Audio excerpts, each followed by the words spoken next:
Não, acho que não precisa. Tá, não Dá precisa. umas Tá bom. interrompidas, assim, Só se o Eduardo é começar a informal gritar ao aqui. máximo, né? Eu chamei a Judite, tá? Tá bom. Tá. Bom, Estamos ouvindo. boa tarde. Aliás, hoje, com essa chuva, boa noite a todos que estão Boa nos noite. assistindo.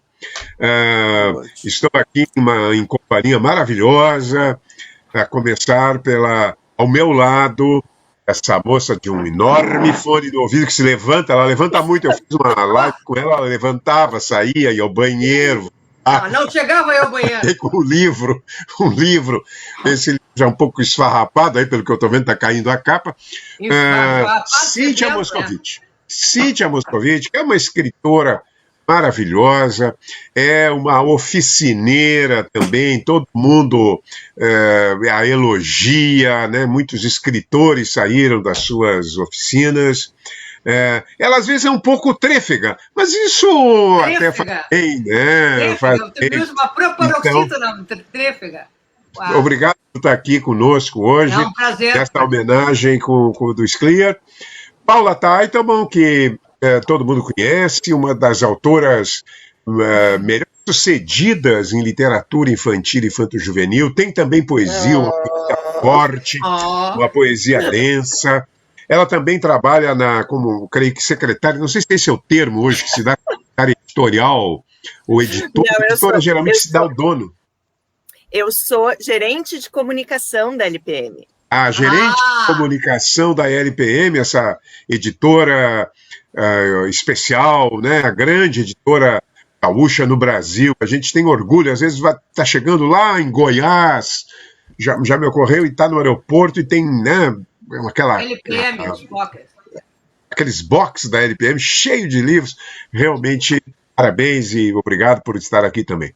E Carlos Gerbasi. Bom, peraí, Sérgio. É que a Paulinha também é dona da Pio Editora. Claro, ela até lançou, exatamente. E ainda é editora. Claro, ela é editora, lembraste bem. Mostra o livro aqui para nós, Paula, mostra o livro aqui. Eduardo, que eu fiz as ilustrações, porque eu também sou ilustradora, gente. Ilustradora também. Qual é esse o livro? Qual é o livro desse do Peninha? Dicionário da Independência. Esse é o Dicionário da Independência. Que eu não li ainda, mas tenho visto, lido, na verdade, não visto, mas lido muitos comentários favoráveis. Não é para mandar de presente. Não. Eu não, por favor. Quando eu entrevistei o Peninha, se tu tivesse lá, Gerbasi, a Cíntia eu entrevistei também, eu tive que chamar o guarda da prefeitura para retirá-lo. Porque terminava às 9, eram 9h30, e ele tinha engatado uma fala das 7h30 até as 9h30, mesclando tudo que é possível e imaginável. Eu chamei o guarda e ele disse: senhor retire-se, cidadão, retire-se. Então ele carregou, e o Peninha não queria, ele carregou. Não chegou a algemá-lo, mas ele merecia ser algemado lá. E para completar esse nosso magnífico grupo aqui hoje, Carlos Gerbasi, que é professor estimadíssimo, né, pelos alunos, um cineasta muito jovem, um dos filmes mais tocantes que eu vi aqui no Rio Grande do Sul. Tem 2 filmes, eu tenho vários que eu gosto, mas 2 me tocaram particularmente. Um filme que é média-metragem do Gerbasi, que ele fez, ele devia ter uns 12 anos, não sei quanto tinha, que idade tinha? 20 anos ali, Gerbasi? 20 e poucos anos? O Inverno. Qual filme? Inverno. O Inverno. Inverno, eu tinha 24. Era um filme, para mim, me tocou. Tinha uma coisa de uma sensibilidade juvenil, lírica, única. E tem outros ótimos filmes, mas eu gosto muito também do filme, porque ele foi teu professor também, Cíntia, Serginho Silva, Anaí de las Misiones, né? Que é um filme lindo, tem o final maravilhoso. Nós estamos reunidos aqui. Anaí de las Misiones, exatamente, que é um filme espetacular. Estamos reunidos hoje aqui, abrindo um projeto da Secretaria Municipal de Cultura, da coordenação do livro, que vai se chamar Memória Viva, onde nós vamos, uma vez por mês, ou se preciso 2, quantas efemérides, ou quantas datas, efemérides não é bem o termo, mas quantas datas importantes para a gente evocar. E claro, março, para nós, na verdade fevereiro, né, temos aqui a lembrança triste, mas que para nós, nesse momento, é recuperar aquilo que havia de paixão e de plenitude da vida no Scliar, de recuperar um pouco essa figura especial, esse grande escritor e uma criatura humana incomum, né, como o Scliar. Então, esse projeto vai se chamar Memória Viva. Nós, em seguida, vamos fazer um sobre o Josué Guimarães, que se comemora agora 100 anos, se comemoraria se ele estivesse vivo, né? 100 anos do grande Josué. Josué e Scliar eles não têm a mesma idade, mas, na verdade, eles estreiam praticamente ao mesmo tempo, e eram muito amigos também, né? Então, esse nosso encontro é para homenagear um escritor de uma vasta obra, eu não sei se a Paula, se alguém sabe o número total de livros do Scliar, mas creio que são mais de 60, 70 livros, entre livros maiores, livros menores, livros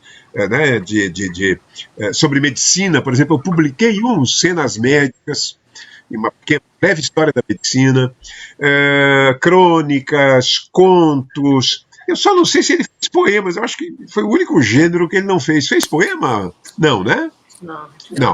Não fez poesia. Acho que não.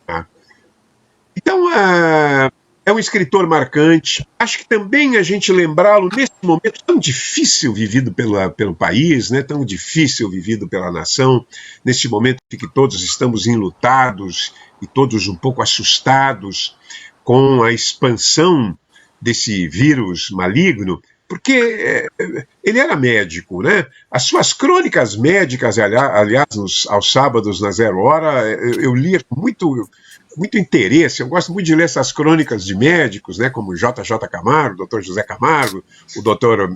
Lucchesi. E era um médico sanitarista, ou seja, certamente agora ele estaria formando opinião no Rio Grande do Sul, e principalmente formando opinião contra esses negacionistas, essas pessoas que detestam a ciência, que vivem num mundo à parte, né, que vivem num mundo de fake news. Aliás, se me permitem, antes de passar, ele tem um livro que trata disso, né, da luta que tem um médico cientista, um homem da ciência, que quer ousar com a ignorância do seu tempo. Tropicais. Sonhos Tropicais, que é um romance interessantíssimo sobre o Dr. Oswaldo Cruz, essa figura maravilhosa, né, da medicina brasileira. E esse romance eu gostei muito, eu até comentei na época, acho que na Zero Hora. É um romance muito agradável de ler, muito rápido de se ler, e onde temos passagens que parecem estar de hoje, né? Você está lendo, mas vem cá, isso é hoje? E isso foi há mais de 100 anos atrás. Então, uma recomendação para quem está nos assistindo, eu tenho certeza que vão gostar, e essa questão, né, do enfrentamento do vírus, enfrentamento da doença, que também ele coloca. Então, eu vou começar, já falei demais, vou passar agora a palavra, eu até vou fazer assim uma provocação. Vocês se conheceram a pessoa, ou conheceram o primeiro livro, qual foi o livro, se foi a pessoa, eu vou passar, vou seguir a ordem aqui que eu estou vendo. Cíntia. Não, pois tu sabe que agora eu estava escrevendo sobre isso, né? Tem que publicar crônicas, quinzenalmente publico a crônica na Zero Hora, e eu estava escrevendo sobre isso, sobre a falta do Scliar, acho que é obrigatório a gente fazer isso. E eu achei na internet uma palestra que o Scliar deu em 2001, em São Paulo, era uma reunião de médicos, e ele falava sobre isso, falava sobre medicina e democracia. Então, ele é uma transcrição de uma palestra dele, não é longa, tem umas 5 páginas, e ele falava sobre isso, ele recuperava desde o Antigo Testamento, sobre o isolamento dos doentes, e ele falava sobre isso, sobre Oswaldo Cruz, sobre imagina, Oswaldo Cruz foi em 1904 que deu a Guerra das Vacinas, né, e todo o esforço do Oswaldo Cruz de vacinar, de isolar os doentes, de hospitalizar os doentes, de vacinar à força. E realmente, depois eu dou para vocês o link dessa palestra. Isso é ótimo. Mas é uma coisa espetacular, porque faz 20 anos que o Scliar proferiu essa palestra, e assim, serve para hoje. Se a gente lê hoje, a gente aplica automaticamente tudo que o Scliar falou com relação a medicina pública, aos sanitaristas, a gente aplica hoje. E é isso negacionista. É uma coisa impressionante. Mas eu conheci, claro, eu, como todo mundo, conheci o Sclera através da literatura dele, né? E, claro, estudante de colégio israelita era uma coisa meio obrigatória ler, tu sabe, Sérgio, você nos deu aula no israelita, mas era uma coisa meio obrigatória ler o Sclera. Mas a gente, apesar de ser obrigatório, é uma coisa que a gente lia com muito prazer. E eu sempre li com muito prazer. E eu frequentava o Clube Campestre, que é o clube da comunidade. E eu levava muitas boladas do Beto, Deus o tenha. O Beto, filho do Sclera da Judite. Né? A Tata estava lendo, e eu levava... O Beto gostava de jogar uma bolinha de tênis. Ele adorava jogar na piscina molhada, então eu gostava de jogar nas pessoas que estavam ali em volta. Sim, moleque. Beto, o terrível. Nos deixou ano passado, o Beto. Morreu precocemente. Muito precocemente. E o Sclera era impressionante isso. Imagina uma pessoa muito jovem, uma leitora muito jovem. Eu li o Sclera e eu levantava os olhos do livro e estava ali o Sclera, né? E desde muito cedo esse tempo foi muito receptivo. E depois eu fui trabalhar na Zero Hora e eu me lembro assim de... Eu estava esperando que a Cláudia Laetano, que é a minha editora na Zero Hora naquela época, ela ia me buscar lá fora, né, para eu assumir oficialmente. E o Sclera passou por mim e disse assim, mas o que tu está fazendo aí? Eu digo, não, eu vou assumir hoje, eu vou começar. Pá, tu vai começar hoje, mas que bom, tu vai ser minha colega. Feliz, ele ficou realmente muito feliz. Mas por que tu não entrou? Não, porque a Cláudia disse que vai me pegar e vai me levar até meu lugar. Não, quem vai te levar sou eu. E foi uma entrada triunfante, foi bonito, mas ele me abraçou e entramos os dois na redação. E ele era um gesto de desprendimento, de afeto. E ele, quando chegava na redação, ele ia de mesa em mesa cumprimentar todo mundo, e ele sempre tinha uma palavra especial para cada um de nós. Ele era muito afetuoso, e ele era espetacular como colega, como jornalista. A gente pediu o texto, em 3 segundos ele fazia o texto, sobre qualquer assunto, ele era versado em qualquer assunto, e era um homem muito afetuoso e era dado esses arrobos, assim. O afeto para ele não tinha limite, ele sempre tinha uma palavra boa para usar. E ele faz uma falta danada, inclusive por isso.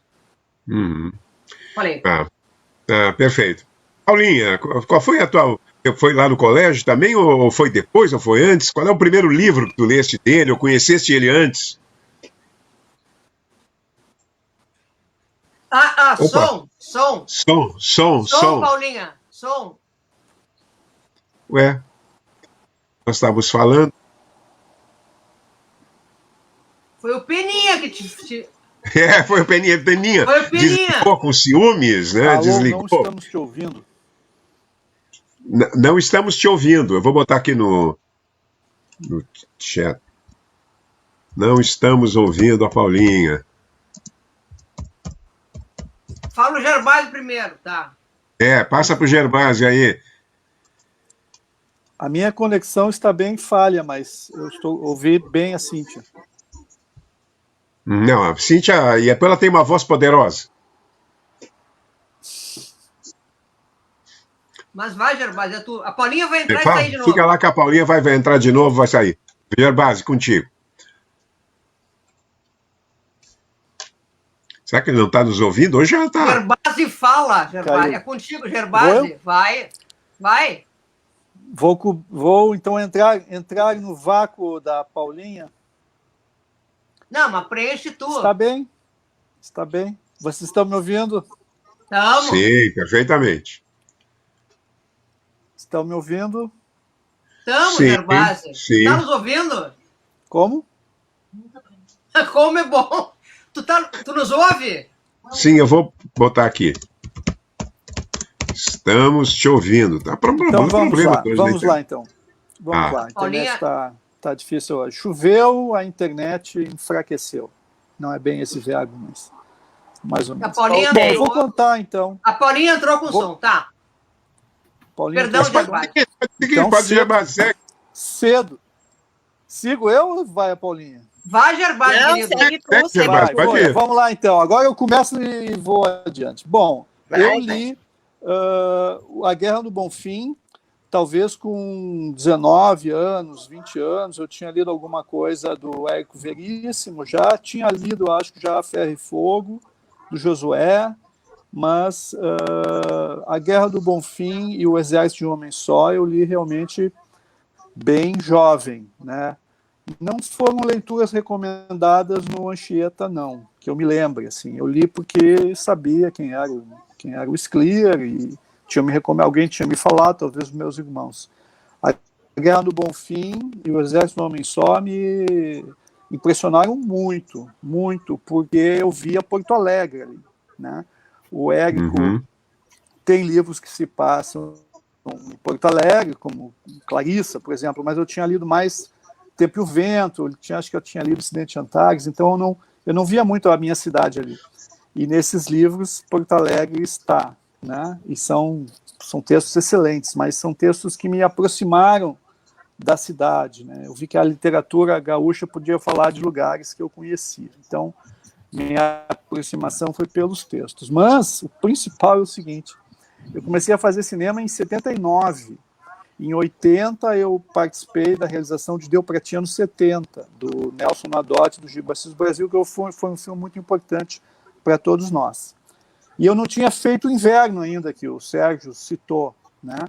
Mas na época, já depois da gente ter feito Deu Pra Ti, a gente queria fazer um filme na bitola 35mm, e não em Super 8, porque Super 8 é uma bitola amadora e 35 a bitola profissional do cinema, etc. Porque tinha que ser um curta-metragem, porque tínhamos pouco dinheiro.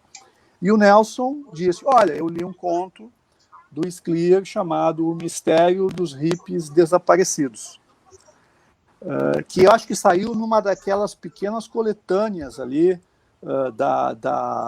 dos postos Ipiranga, alguma coisa assim. Tá? E ele nos passou o texto, nós adoramos. É isso aí. Ainda mais, é na ladeira ali, né? General Câmara, a ladeira, né? Os hippies estavam ali ainda, inclusive. Né? Vamos lá, só que tinha um pequeno problema. Era do Scliar, era do monstro sagrado, Moacir Scliar. Como é que nós, um bando de guri, de merda, né? Desculpe, mas era o que éramos. Começando a fazer cinema, como é que a gente chegaria a entrar em contato com o grande Moacir Scliar? E o Nelson fez alguma ponte, não sei quem fez a ponte, foi na casa do Scliar, falou que nós, né, estávamos a fim de fazer o curta, e ele não só liberou imediatamente sem custos, né, porque se tivesse custo a gente não tinha dinheiro, né, mas liberou sem custos, como foi nos visitar. Ai, que amor! Lá na ladeira, com o Beto no colo. Não, foi maravilhoso, porque ele não metia medo em ninguém, né? Ele era um doce de pessoa. Então, nós tínhamos uma ideia do escritor, né, na sua torre lá, e ele foi lá e curtiu a filmagem. Eu tirei uma foto dele só com o Beto, que a Judite guarda, eu acho que com algum carinho, porque a foto realmente é muito bonita, e tem uma foto dele com o Nelson também. Então, e o filme foi bastante bem sucedido, é um filme simples, né? Oscar Sinti faz um empresário que leva os hippies a um esquema capitalista de Fordismo, né? Um corta, outro cola, outro costura. Um corta, outro cola, outro costura. E ele acaba com qualquer visão romântica do artesanato, né? É um excelente conto. Na verdade, eles desapareceram por quê? Porque eles saíram da rua da ladeira, onde eles viviam, né, do artesanato num nível hippie, e foram colocados num galpão onde eles faziam as suas sandálias em nível industrial. Esse filme ganhou prêmio em Gramado, né, acho que de melhor filme, melhor curta gaúcho, e foi a nossa introdução ao 35mm. Então, o Scliar, para mim, está diretamente ligado à minha atividade como ficcionista do cinema, né? E também como ficcionista da literatura. Só para citar um outro livro que para mim foi importante, foi esse aqui. Maravilhoso. Né? A Balada do Falso Messias. Está aqui, ó, e está aqui a minha assinatura. Não é a assinatura dele, é a minha, né? Com a minha grafia ainda de 1976. 76, então eu tinha 17 anos. Tá aqui provado, ó. E também tem contos bem legais.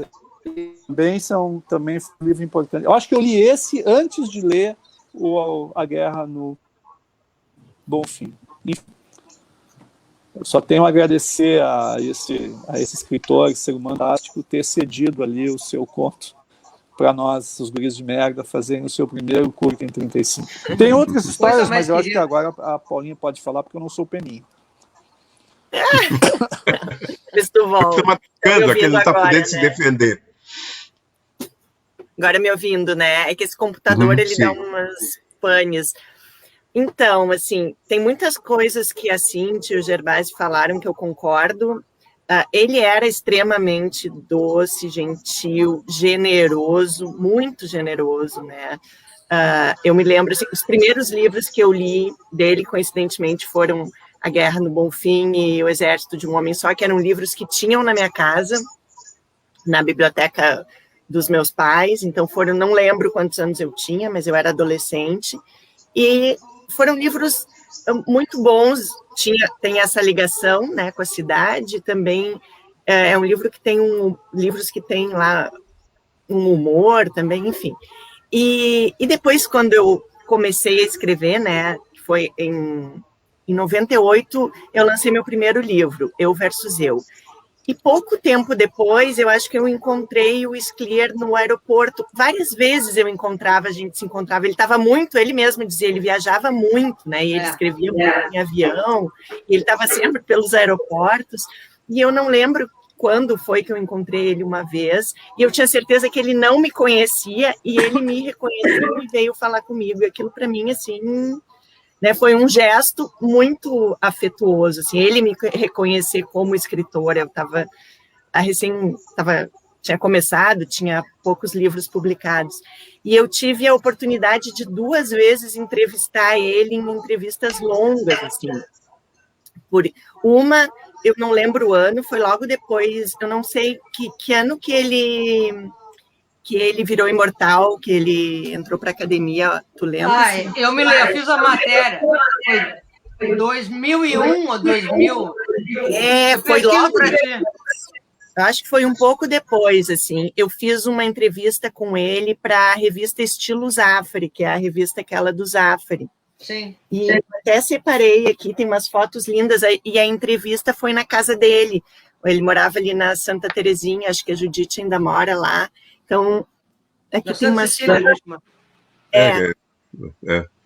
E aí, que era onde ele tinha uma casa, né, que depois virou um edifício, e eu morei... A casa é Santa Cecília, na Santa Terezinha.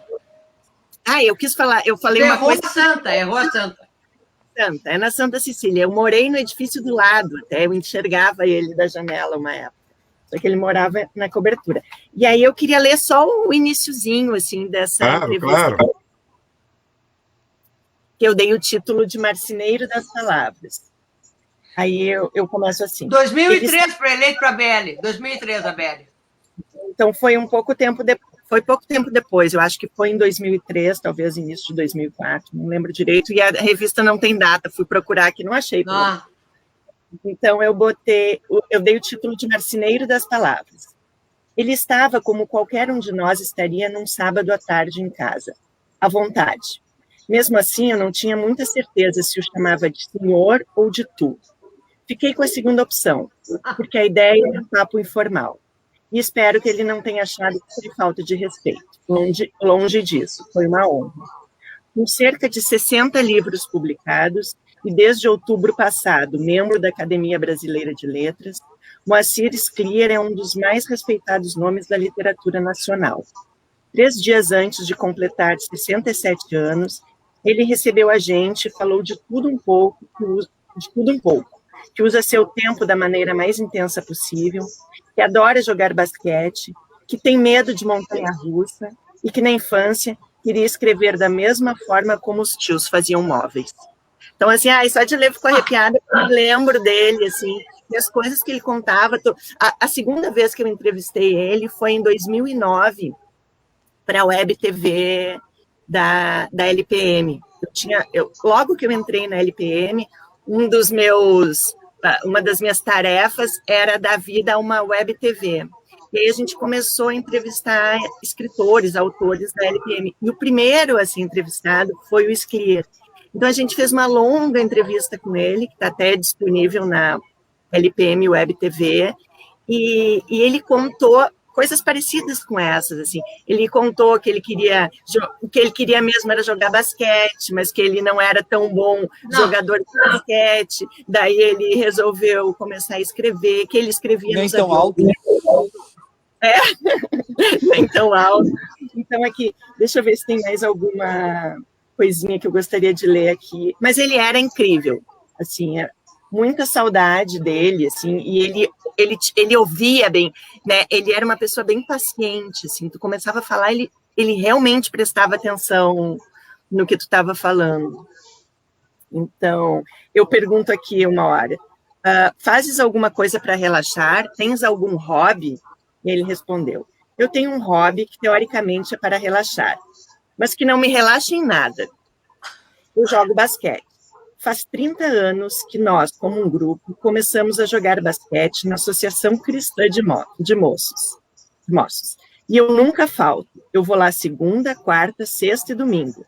Nessa hora, tive que soltar um nossa. E é uma coisa, porque eu sou um péssimo jogador. É um desastre, porque eu não consigo nunca fazer cesta. Ontem aconteceu um negócio, se eu contar, não vai acreditar. Ele começou a rir, ficou empolgado.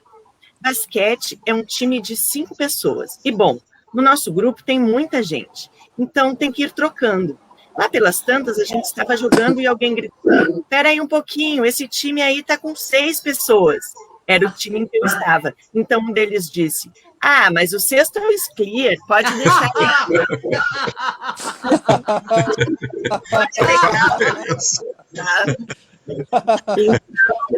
Nossa, foi um prazer conversar com ele, entrevistar. Ele tinha um humor, ele era muito bem humorado, ele era uma pessoa leve, assim, né? Isso dá muitas saudades, realmente. E eu acho que ele transmitia isso para a literatura também. Esse humor dele era rigoroso. Então a gente começa vendo aqui, né, que tipo de pessoa ele era, né? Uma pessoa extremamente adorável, né? Uma pessoa que aceitava todos os convites. Eu me lembro quantas... tu também fosse diretor de Liel, qualquer convite, aqueles convites assim que ninguém vai, porque é lá na fronteira... lá em Seberi... lá em Severiano de Almeida, eu nem sei onde é que fica. Desculpe se alguém aqui nos assistindo. Não tem cachê. Não tem cachê. Não tem cachê, exatamente. E o hotel não tem um hotel, é uma pensão sórdida, né? Com percevejos na cama, às vezes. Afasta o lençol e tem uma coisa enrolada, assim, um cabelinho enrolado. Credo! Isso é o mais tudo. incrível. Não, e ele não perdia. E é isso, ele não ficava de mau humor, eu acho, por fazer isso. Se fosse eu ia ficar muito mal-humorada. Ele ia assim, porque ele achava importante mesmo esse contato. Ele ia com amor, exatamente, fazia isso, ele tratava as pessoas na rua. Eu lembro que saindo de uma feira do livro, nós saímos caminhando, indo embora, e ele recém tinha sido eleito para a academia, e o pipoqueiro, que fica ali perto da ladeira, gritou, dá-lhe, Sclier, agora esse pessoal vai ver o que são os gaúchos, que eu quase, ali era uma guerra santa. Ele parou, foi lá, deu a mão pro pipoqueiro, aí o pipoqueiro não sabia o que fazer, pegou era horrível assinar aquele pacotinho para botar pipoca, e o Sclier teve que assinar, não pegava direito a tinta, né? Quer dizer, deu pro pipoqueiro da esquina. Coisa mais querida, claro. O pipoqueiro ficou numa felicidade, né? Ria, né? Mas ele era sempre assim, né? Ele não rejeitava convite, ele era generoso com os novos autores, né? O que tinha de livro com orelha, capa, contracapa, última capa, né? Com orelha, com prefácio do Sclier, e até autores que nem eram tão bons, alguns até, na verdade, talvez fossem bem ruins. Mas ele tinha uma palavra sempre de alento, né, para quem ia para... Ele valorizava. Valorizava. Isso é uma coisa que também eu acho que quando realizarmos a live sobre Josué, vai aparecer também sobre o Josué, apareceria também sobre o Érico, né? São pessoas generosas, né? Conseguem ter um olhar para o outro, um olhar para o jovem autor, né? Compreender o jovem autor. Eu vou me permitir ler um conto pequeno do Scliar para mostrar como pode um escritor com uma página e meia, né? Nem chega a ser uma página e meia, é uma página, porque ele começa aqui, já quase no meio da página, e termina aqui. É desse livro chamado Carnaval dos Animais, né? Agora, para fazer aqui vocês ficarem, porque vocês não têm, acho que o Carnaval dos Animais autografados na primeira edição. Autografada não tem. Que até hoje essa edição. Outra coisa generosa, ele foi para editoras de porte, como a LPM, editoras como eu acho que é a Companhia, teve outras editoras, Guanabara, mas esse que era o seu, que ele considerava, ele tinha um outro livro, mas que considerava o seu primeiro livro, o Carnaval de Animais. Ele nunca quis tirar da pequena, combativa, valente editora Movimento do Carlos Apple. É um negócio assim de uma... Porque, claro, o Apple era um desbravador de caminhos, né? Ele mesmo dizia, a segunda edição será feita comigo. Né? Mas o Scliar, não, esse livro, uma vez ele disse, não, vai ficar lá no Apple. Né?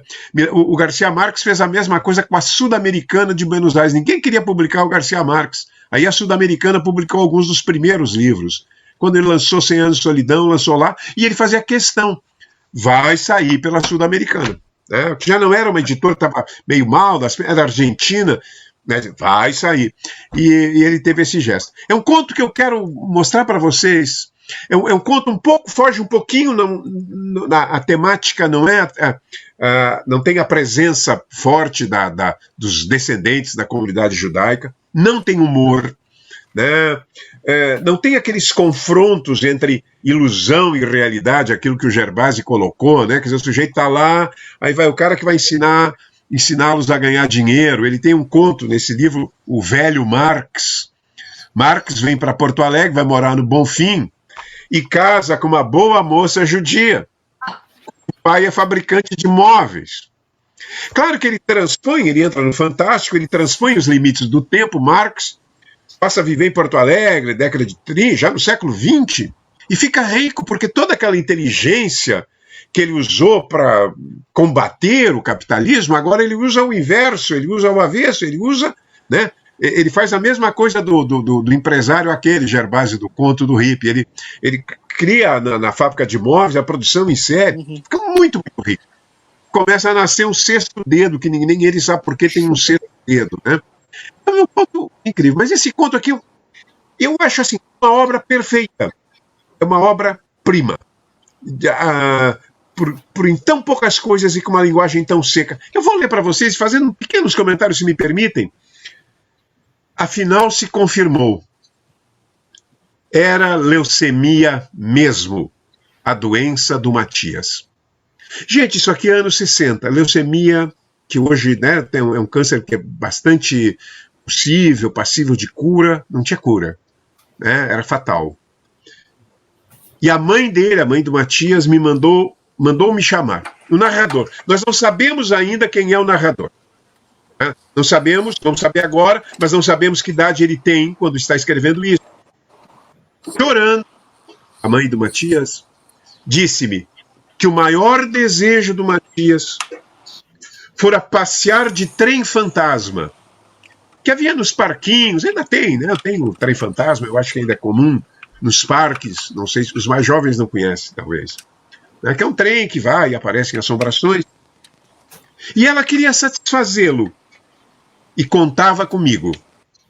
Matias tinha 9 anos, eu 10. Cocei a cabeça. Menino de 10 anos. Não sabemos, no entanto, vamos ver depois que quem está escrevendo isso tem outra idade, não sabemos qual. Não se poderia levá-lo ao parque onde funcionava o trem fantasma? Era ali na Redenção. Teríamos que fazer uma improvisação. Na própria casa, um antigo palacete no Moinhos de Vento, de móveis escuros e cortinas de veludo cor de vinho. Cria uma coisa um pouco soturna, né? Um palacete antigo, vetusto, sombrio, né? De móveis sombrios, como uma espécie de representação da morte, né? Uma antecipação da morte. A mãe de Matias deu-me dinheiro. Fui ao parque e andei de trem fantasma, várias vezes. E escrevi tudo num papel. Surpreende, né? O tirocínio do menino. Planejar tudo. Tal como escrevo agora. Fiz também um esquema. De posse desses dados, organizamos o trem fantasma. A sessão teve lugar a 3 de julho de 1956. Isso é uma coisa que muitos contistas gostam de colocar porque parece que dá uma autenticidade temporal, né? O Machado usa muito, sempre põe uma data lá, que certamente talvez é uma data arbitrária. Eu acho que não é a data do Scliar, porque senão ele nasceu antes, né? Portanto o personagem não é necessariamente autobiográfico. Às 21 horas, o minuano assobiava entre as árvores, mas a casa estava silenciosa. Tudo conspira agora para essa atmosfera do trem fantasma, o minuano, né? É o trem fantasma e a morte. Acordamos o Matias. Tremia de frio. A mãe o envolveu em cobertores. Com todo cuidado, colocamos num carrinho de bebê. Ele devia estar tão esmirradinho, tão miudinho, né? Colocou o Matias num carrinho de bebê. Cabia bem. Ele, aliás, entra aqui e diz, tão mirrado estava, tão magrinho estava. Levei-o até o vestíbulo da entrada e ali ficamos sobre o piso de mármore, à espera. As luzes se apagaram. Era o sinal. Empurrando o carrinho, precipitei a toda velocidade pelo longo corredor. A porta do salão se abriu, entrei por ela. Ali estava a mãe de Matias, disfarçada de bruxa. Grossa maquilagem vermelha, olhos pintados, arregalados, vestes negras. Sobre o ombro, uma coruja empalhada. Invocava deuses malignos. Dei 2 voltas pelo salão, perseguido pela mulher. Matias gritava de susto e de prazer. Voltei ao corredor. Outra porta se abriu, a do banheiro. Um velho banheiro com vasos de samambaia e torneiras de bronze polido. Suspenso do chuveiro, estava o pai de Matias, enforcado. Língua de fora, rosto arroxeado. Saindo dali, entrei no quarto de dormir, onde estava o irmão de Matias, como esqueleto, sobre o tórax magro, costelas pintadas com tintas fosforescentes e nas mãos uma corrente enferrujada. Já o gabinete nos revelou as 2 irmãs de Matias apunhaladas, facas enterradas nos peitos, rostos lambuzados de sangue de galinha. Uma estertorava. Assim era o trem fantasma em 1956. Essa frase corta, terminou. E dá um corte brutal, né? Assim era o trem fantasma em 1956. Matias estava exausto. Quer dizer, toda a sua euforia, toda a alegria, toda aquela simulação, o irmão tirou-o do carrinho e com todo cuidado colocou-o na cama. Os pais choravam baixinho. A mãe quis me dar dinheiro. Não aceitei. Corri para casa. Vejam bem, vocês vão perceber agora o que é um narrador, né? A moda de Hemingway, né? Corri para casa. O normal era ele voltar para casa. Ele correu para casa. Matias morreu algumas semanas depois. Não me lembro de ter andado de trem fantasma desde então. Então, reparem o que é um escritor. Esse escritor aqui, na verdade, o seu primeiro livro, outro era um ensaio, né? Médicos de Formação. Reparem bem, é um texto frio, aparentemente frio, é um texto absolutamente seco, é um texto absolutamente econômico, é uma página e pouco. E, no entanto, há uma emoção incrível, toda ela sugerida, toda ela aludida em duas frases. A primeira, corri para casa. Correu porque ninguém corria, ele correu porque você pode deduzir, está, digamos assim, aberto à significação, a sugestão que está aberta é que havia uma angústia nesse menino, e por isso ele correu. E depois, todo o sofrimento que em nenhum momento, o sofrimento do narrador, que em nenhum momento é explícito, que em nenhum momento é referendado de alguma forma, de maneira objetiva, está traduzida. Não me lembro de ter andado de trem fantasma desde então. Esta última frase, então, ecoa, né? Ela amplifica a sensação dolorosa, a lembrança dolorosa desse momento, que, no entanto, para o pobre menino que ia morrer, foi uma noite muito especial. Puxa, isso é um contista. Eu me lembro do Hemingway. O Hemingway não diz tudo, ele suprime, ele esconde dados, e o leitor tem que preencher. Nós temos que preencher. O contista não, é um texto de mestre, né? E assim podemos entrar na literatura dele agora, já entrei já. O que vocês têm? O que tu achas, Cíntia? Tu que é professora, o que achas da literatura do Scliar? Quais são os teus livros preferidos? E vamos começar a perguntar para todo mundo isso. Não, já que tu tocou nesse livro que eu sempre volto, O Carnaval dos Animais, é uma obra-prima, é uma coisa de louco. E é incrível porque é um livro de debut, é um livro de início, e é impressionante o que tem de técnica esse cara. É uma coisa de louco, chega a ser indecente isso. E ele tem perfeita noção, ele tem perfeita noção do que esconder e do que mostrar, e essa contenção que ele tem, ele represa. E quando essa última frase, essa frase é um soco, esse transbordamento que causa na gente, não ele, mas ele tem um efeito no leitor que é uma coisa extraordinária, é uma coisa maravilhosa.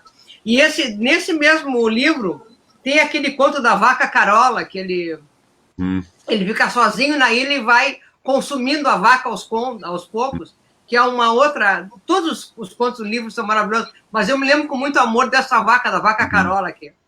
E é um primor. Mas eu tenho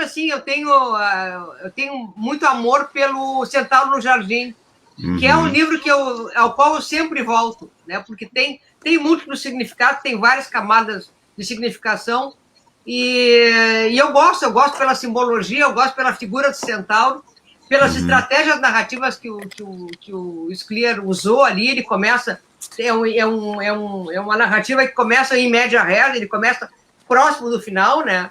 Já está o problema do centauro, vamos dizer assim, já começa resolvido, está todo mundo jantando no restaurante tunisiano, o centauro já é um ser humano, vamos dizer assim, completo, né? E aí, depois disso, começa então a resolver o problema. A estratégia narrativa é belíssima, a angústia do centauro é uma coisa muito bonita, muito bem conduzida, a narrativa é muito linda, e a imagem do centauro é uma coisa extraordinária, né? E ele tem uma movimentação, mas te passa no interior do Rio Grande do Sul, vai até o Marrocos, vai para São Paulo, tem uma movimentação geográfica que é muito bonita. Depois, se tiver tempo, eu vou ler para vocês a cena do Brit Milá, da circuncisão do centauro aqui, que eu separei, e eu não encadero... É deliciosa, a cena é deliciosa. Tu disse que eu leio tanto que eu não quero encadernar, eu tenho ciúme que alguém coloque a mão no meu centauro. Eu até tenho outras edições. Mas se tiver um tempo, depois eu leio a cena da circuncisão. Lê, Cíntia, pode ler. Tá bom. Então nasceu o centauro, a cena do nascimento do centauro é um troço extraordinário. Vocês imaginem uma mulher no interior do Rio Grande do Sul, né, no início do século XX, dando à luz a um ser que é metade cavalo, tem que passar por ela ali um ser meio cavalado. Bueno, passado o tempo de praxe, uma família de dia, o pai diz assim, mas nós temos que circuncisar, né? 8 dias, tem que buscar um moel. Moel é aquele que faz as cirurgias rituais, né? Tem que cortar o prepúcio do rapaz. E ele vai. Então, eu vou ler para vocês como é que é. Em primeira pessoa, quem está contando é o Guedalho. O Guedalho já grande conta. Guedalho é o nome do centauro. Meu pai atrela a égua à charrete, que só é usada nessas ocasiões especiais, e vai à cidade em busca do moio. Diz que teve um filho, e sem entrar em detalhes, sem dizer que o menino é um centauro, pede que a circuncisão seja feita no mesmo dia. O prazo prescrito pela lei já se esgotou. E a cerimônia terá de ser realizada na fazenda, pois a mãe da criança adoentada não pode viajar. O moio, um homenzinho corcunda que pisca sem cessar, ouve a história com crescente desconfiança. O caso não lhe cheira bem. Meu pai insiste. Vamos logo, moio, a viagem é cumprida. E as testemunhas? Pergunta o moio. Infelizmente não consegui testemunhas, diz meu pai. Temos de fazer a circuncisão sem testemunhas mesmo. Não há testemunhas? O moio não está gostando nada do assunto. Mas conhece meu pai há tempo, sabe que é homem de confiança. Além disso, está acostumado com a esquisitice da gente do mar.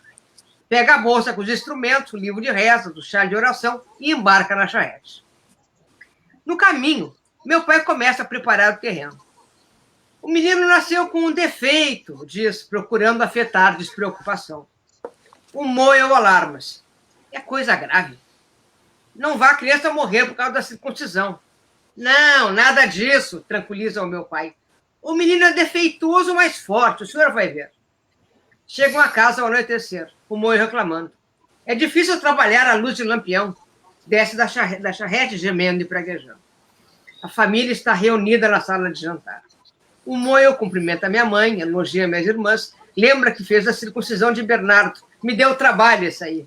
Coloca o chá de oração, pergunta pelo bebê. Meu pai me tira do caixote e me coloca sobre a mesa.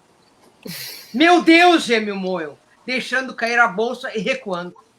Dá meia volta, corre para a porta. Meu pai corre atrás dele e seguram. Não foge, moio, faz o que tem que ser feito. Mas é um cavalo, grita o moio, tentando soltar-se das mãos fortes do meu pai. Não tenho obrigação de fazer circuncisão em cavalos. Não é cavalo, berra meu pai. É um menino defeituoso, um menino judeu. Minha mãe e minhas irmãs choram baixinho. Sentindo que o moio já não luta, meu pai solta-o, tranca a porta. O homenzinho cambaleante encosta-se a uma parede, trêmulo, os olhos fechados. Meu pai traz-lhe a bolsa com os instrumentos. Vamos lá, moio. Não posso, geme o homem. Estou muito nervoso. Meu pai vai até a cozinha, volta com um copo de conhaque. Bebe, isso vai te animar. Mas eu não costumo. Bebe! O moio esvazia o copo de um trago. Engasga-se, tosse. Melhor? Pergunta meu pai. Melhor, geme o moio. Manda que meu pai me tome ao colo, tira da bolsa a lâmina ritual. Mas vacila ainda. Ele está bem seguro? Pergunta, olhando por cima dos óculos. Estádios, meu pai. Pode vir. Não precisa ter medo. Não vai me dar um coice? Insiste o moio. Não tem perigo, garante meu pai. Pode vir. O moio se aproxima, meu pai me afasta as patas traseiras. E ali estão, frente a frente, o pênis e o moio. O grande pênis e o pequeno moio. O pequeno e fascinado moio. Nunca vi um pênis assim, o moio. Rasmiel, ele que tantas circuncisões já fez. Sente que será uma experiência transcendente, a grande circuncisão de sua vida, aquela cuja lembrança o acompanhará até o túmulo. Cavalo ou não, pouco importa. Há um prepúcio e ele fará o que a lei prescreve para os prepúcios judeus. Empunha a lâmina, respira fundo. É perito, moio. Em poucos minutos a coisa está feita e ele se deixa cair na cadeira, exausto, enquanto meu pai tenta acalmar meu berreiro, embalando-me e andando comigo de um lado para outro. Finalmente me aquieto, ele me põe no caixote, minha mãe se sente mal, Débora e Mina têm que deitá-lo. Mais conhaque, pede o moio e por aí vai. É fabuloso.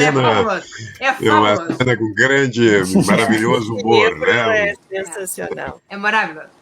Frente a frente, pequenino. A leitura foi ótima, Cíntia, parabéns. Gerbasi, tu tens os teus livros preferidos são aqueles que tu citaste, O Exército do Homem Só, A Guerra do Bonfim? Tem. Gosto bastante também da Estranha Nação de Rafael esse é um livro que não é muito lembrado, exatamente. Gosto que é muito, e foi... É um bom livro. É histórico, né? É uma espécie de história com realismo fantástico, tudo meio misturado. Eu gosto. Mas eu vou falar de um livro que as pessoas que querem conhecer o Moacir, o Mico, né? Vão saber quem é o Mico lendo isso aqui. Quando eu fui chamado pela Judite para fazer a curadoria da exposição, ele ganhou, se chamando Centauro do Bonfim, né? Eu conversei... É esse mesmo. É a outra edição, isso. Estou com a edição mais antiga, tu está com a edição mais nova, isso mesmo, tá? Essa aqui é da Bertrand e a tua é da LPM, é isso? LPM. É que mudou de nome, só para eu saber. Antes era o texto ou a vida. Então, o texto ou a vida, isso. Tá? Então, eu falei bastante com a Judite, li bastante sobre o Scliar, mas então ela me disse, olha, Gerbasi, se tu quiser saber quem é o Scliar, tu lê isso aqui. E é uma literária, muito interessante, porque não é aquelas autobiografia que vai contar, vou contar a minha vida inteira, né? Não, eu vou contar a minha vida na situação com os textos, com o que ele produziu, ele como ficcionista. Então foi utilíssima para mim, eu diria que foi assim uma espécie de bússola em toda a minha concepção da exposição, foi esse livro, porque eu pensei, ele destacou aqui o que ele achava interessante. Quais livros ele leu quando ele era criança, quando ele era adolescente, a história dos livros escondidos, né? Que a mãe dele escondia porque eram muito fortes, ele ia lá, abria o armário, roubava o livro para ler, né? Como é que funciona o Bonfim, as calçadas do Bonfim, como é que foi a Segunda Guerra. Então, tudo isso, esse livro, para quem quiser, depois da nossa conversa aqui, conhecer o Scliar, o Mico, né? Eu recomendo muito, é um livro delicioso para ler, não é daquelas biografias chatas. Essa é a edição nova. E outra coisa que eu queria aproveitar para dizer, isso, comprem a edição nova.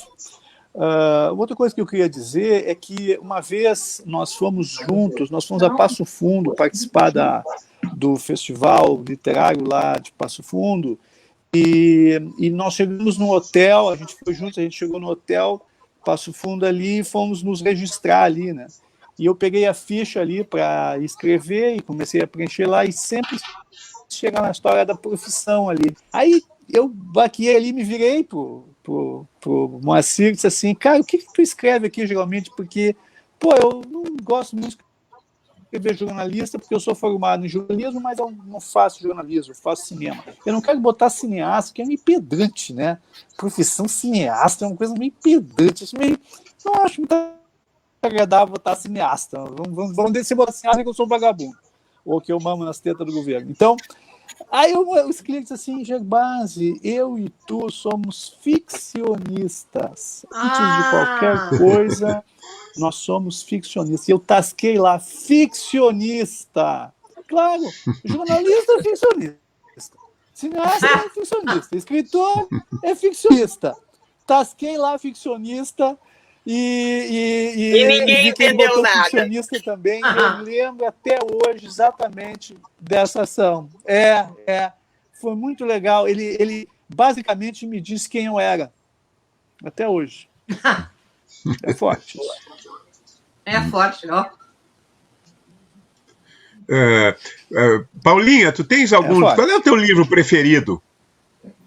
Olha, eu vou ter que repetir o que todo mundo falou. Eu adoro o Centauro no Jardim e eu ia falar nesse livro que o Gerbasi falou, eu estava com ele na mão. Que legal. Eu vi essa na verdade, foram duas descobertas recentes, porque, como eu trabalho na LPM, que são histórias que os jornais não contam, também eu adoro, que foi é diferente, aí ele pega manchetes, é uma ideia bem legal, assim, o Scliar pegou manchetes que saíram nos jornais e fez uma ficção, né, a gente está falando em ficcionista, e faz uma ficção a partir das manchetes, e tem de tudo lá, são coisas bem engraçadas, e ele cria uma fantasia a partir dessas manchetes. Então, é um livro que eu descobri há pouco tempo também nele, que é Histórias que os Jornais Não Contam, e esse aqui, que a LPM publicou, que tem uma autobiografia literária, O Texto ou a Vida. Uhum. Ele vai contando a história da vida dele e botando textos no meio. Aconteceu isso na minha vida, e aí eu escrevi tal texto. E aí, no meio da biografia, da autobiografia, tem textos de ficção, tem crônicas, tem os textos relacionados com aquilo que estava acontecendo. E é uma delícia. Eu tinha até marcado, porque tem uma...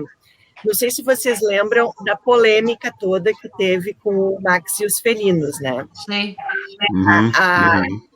Depois porque aqui ele fala sobre isso, e ele foi também de uma grandeza, né?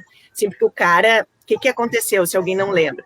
O Scliar tem um livro, né, que se chama Max e os Felinos, que é a história, né, tem toda uma metáfora com a ditadura militar, e é um cara que fica com uma pantera num barco à deriva. E aí teve A Vida de Pi, né, que depois até ganhou o Oscar, que é o cara que fica com um tigre também. E o Ian Martel, que é o autor da Vida de Pi, ele, numa entrevista que ele deu, internacional, né, ele disse que ele tinha... Porque o Max e os Felinos foi traduzido para o inglês, né, e ele viu o livro, parece que nem tinha lido o livro, leu a sinopse e teve a ideia, a partir do livro do Scliar, de fazer A Vida de Pi. E ele teve a infelicidade, o Martel, de dizer que era uma boa ideia num mau livro, ou mal resolvida, alguma coisa assim. E aí teve toda a polêmica, né? Ligaram para o Scliar para saber qual a opinião dele. Tu não vai processar o cara, tu vai processar, não vai processar. Ficaram pressionando, eu acho, ele, para que ele processasse o Martel por plágio. Mas ele disse, não vou processar, né? Não... E aí ele escreve rapidamente sobre isso aqui, né? Ele diz, Max e os Felinos, em sua tradução norte-americana, Max and the Cats, deu origem a um curioso e perturbador episódio. Em 2002, o canadense Ian Martel, até então um escritor pouco conhecido, ganhou o prêmio literário mais importante da língua inglesa. Ele ganhou o Booker Prize, com The Life of Pi, A Vida de Pi. À ocasião, vários críticos acusaram Martel de plágio, já que o mote do livro, um náufrago que se salva junto com animais selvagens, é o mesmo de Max e os Felinos. Recebi várias sugestões e mesmo convites de advogados para processar o autor, mas não levei o caso adiante. Não havia consenso quanto à existência de plágio. Havia uma cópia da ideia, mas não uma cópia literal, uma transcrição pura e simples de texto. Aproveitar ideias é coisa que ocorre em literatura. E se Martel tivesse me comunicado que pretendia escrever a sua versão da história, eu teria concordado, mas ele não o fez. Pior, disse que nunca havia lido Max e os Felinos, e que do livro conhecia apenas uma breve sinopse, feita, segundo ele, por um resenhista norte-americano, que classificava Max and the Cats como obra menor. Tal resenha nunca apareceu. Martel corrigiu-se, em parte, mencionando no prefácio de seu livro a sua gratidão ao meu trabalho. Esta admissão, aliada à minha escassa vontade de promover uma ação judicial, foi o suficiente para que eu desse o incidente por encerrado. Então, ele era um cara tão legal que ele também não queria levar polêmicas adiante, né? Assim, ele, olha, resolvido, assim, tá... E ele foi, assim, de uma elegância, de uma grandeza, daqui a pouco o outro podia, assim, fazer uma... né, processar ou xingar o Martel. Não, ele foi assim, cool. Ele era muito cool, sabe? E esse livro conta todas essas coisas, desde a infância dele até coisas mais recentes, contemporâneas. Também, que nem o Gervásio, eu recomendo. Muito bem. Gervásia, a tua exposição... Lembrei de mais um. Lembra. Fala. Congelou. Adeus. A mulher que escreveu a Bíblia. A mulher que escreveu a Bíblia. Alô, deu? A mulher Tá que ouvindo? escreveu a Bíblia. É Sim. muito legal. E ficou mais legal ainda quando eu fiquei sabendo que isto é uma possibilidade, né? De que dos primeiros livros lá da Bíblia teriam sido realmente escritos por uma mulher. O Harold Bloom, grande crítico literário, né? Tem 2 livros em que ele fala bastante sobre a origem, né, dos textos do Antigo Testamento, e ali eu vi que o Scliar agradece ao Harold Bloom, né, pelo menos acho, pelo que eu me lembro, aparece no prefácio, e ele ficcionaliza, então, quer dizer, o que é uma suposição do Harold Bloom, ou uma suposição dos grandes estudiosos da Bíblia, né, vira uma ficção, e aí realmente tem uma mulher que está escrevendo ali a Bíblia na corte do Salomão, se não me engano, né? Cíntia, tu sabe se é do Salomão? Acho que é. É do Salomão. E sim. É um livro delicioso também. Isso.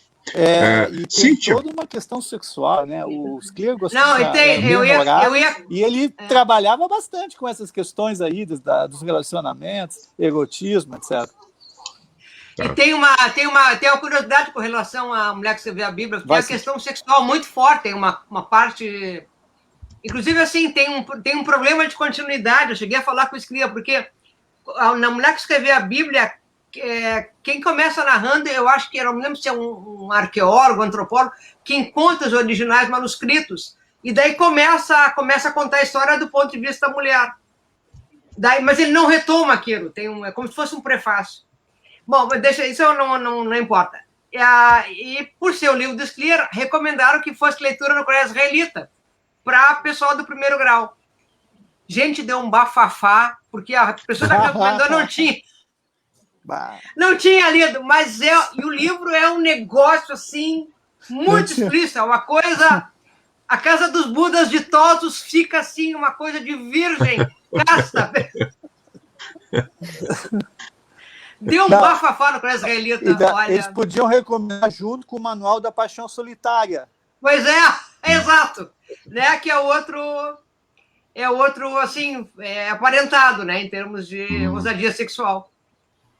Tá, mas aí o título já... A pessoa já chama atenção. Agora, a mulher que escreveu a Bíblia, tem Bíblia, pode dar para as crianças ler. Pois é. Eu estou fazendo uma pergunta para o Gerbasi. Tem algum vídeo daquela exposição maravilhosa que tu organizaste sobre o Scliar? Tem um vídeo e está disponível no site da Prana Filmes. Vocês vão ali no www.pranafilmes.com.br. Plena Filmes. Tem um menuzinho à esquerda. Prana. P-R-A-N-A. Prana. É a energia vital. Prana. A meu R enrolado prejudica. Isso. E então...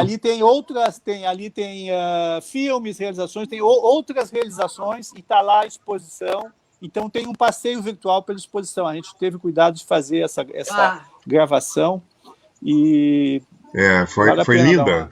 Foi linda, foi maravilhosa a exposição, muito bonita, muito bonita.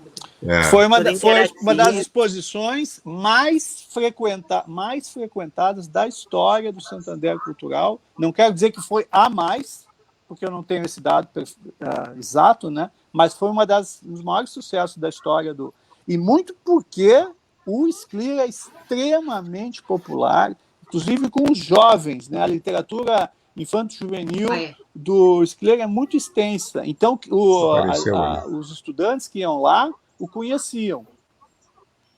É isso aí. Ele era... Muito bem. Ele realmente era uma figura muito popular.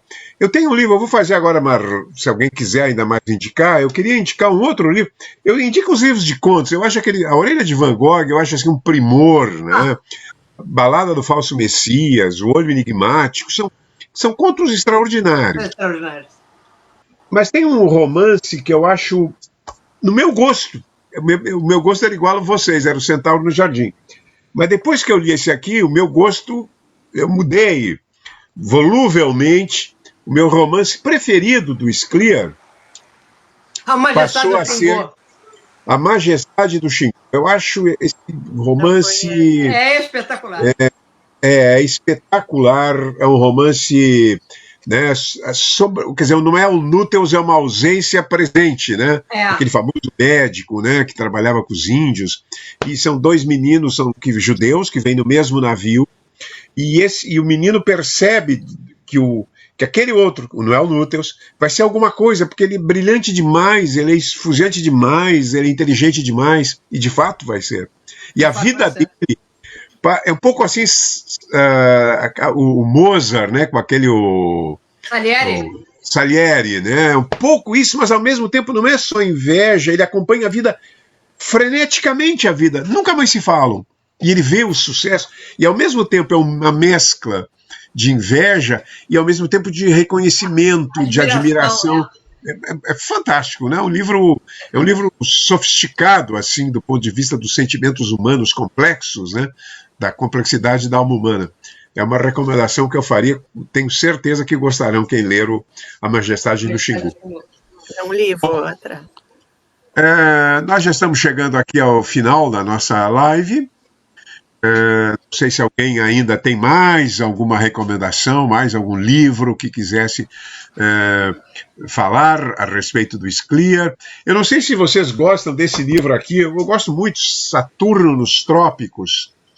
Um ensaio sobre a depressão, sobre a melancolia. Sobre a depressão e a melancolia, né?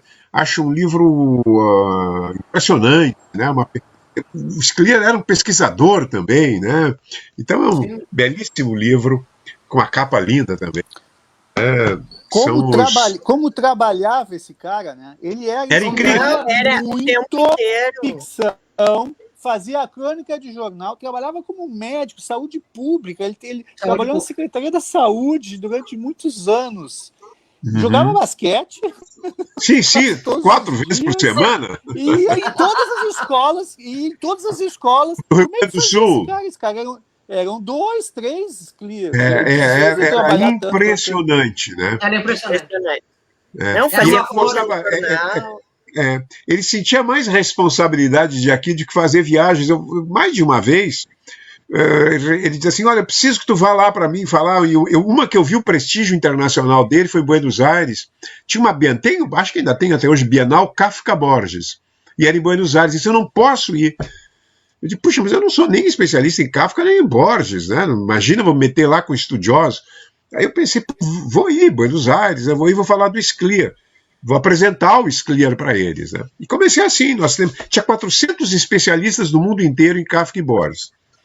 Do mundo inteiro. E eu comecei, nós temos lá em Porto Alegre um escritor que vocês não conhecem. Aí, não. Ele era conhecidíssimo, né? E eu li aquele conto, eu li a Aurélia van Gogh comentando-a e vendo o jogo de realismo e aquela abertura, o fantástico moderno, que não chega a ser, não é do sobrenatural, é meio do surreal, mas que na verdade é real. E fui lendo assim, comentando com ele. Garcia Marques, né? Alguns relatos o Garcia Marques tem uns que ele passa do limite, né? Tipo funerais de Mamãe Grande, que vem até o Papa lá no interior da Colômbia para o funeral de Mamãe Grande. Mas esse conto. Mas o que me encantou foi o seguinte: Scliar era reconhecido naquele mundo de especialistas, de todo mundo, né? Quase todos conheciam. E quem não conhecia quis saber depois, como é que é o escritor brasileiro, né? Que estaria mais ou menos próximos de uma linhagem, principalmente do Kafka, né? Então, da minha parte, disse que tinha que dizer. Olha ali, os gatos, né? Que são são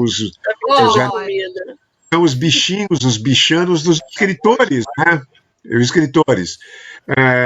Eu tenho um filho que agora, o Pedro, arrumou um gato, e o irmão dele, o Lucas, disse aquilo ali é só para fazer fotos e selfies para o Instagram, né? Que faz sucesso, né? Cachorros estão embaixo, eu acho. Eu gosto de cachorro, mas enfim. Então tá, quero agradecer muito a gentileza de vocês de comparecer, aceitaram assim na hora, a Paula cheia de compromissos, né? Eu até brinquei, deixa que a Cíntia fala para nós todos. Não, eu tô brincando, é brincadeira, claro. Né? Eu é que falo mais do que todos, né? Obrigado. Foi ótimo, adorei. Foi muito legal a presença de vocês. É sempre importante a gente recuperar um grande escritor, né, que continua sendo um dos grandes da história da literatura do Rio Grande do Sul e do país, né, uma figura de proa. E ao mesmo tempo é bom recordar uma pessoa que foi sempre tão generosa, né, nessa época de pessoas brutais, egoístas, né? Uma pessoa generosa é algo que a gente valoriza muito. Então, valeu. Agradeço a todos e até um próximo encontro. Obrigada, Sérgio. Tchau, Paulinha. Tchau, Gervásio. E cuidem-se, cuidem-se. Todo mundo se cuidando. Todo mundo se cuidando, todo mundo se cuidando. Tchau. Tchau.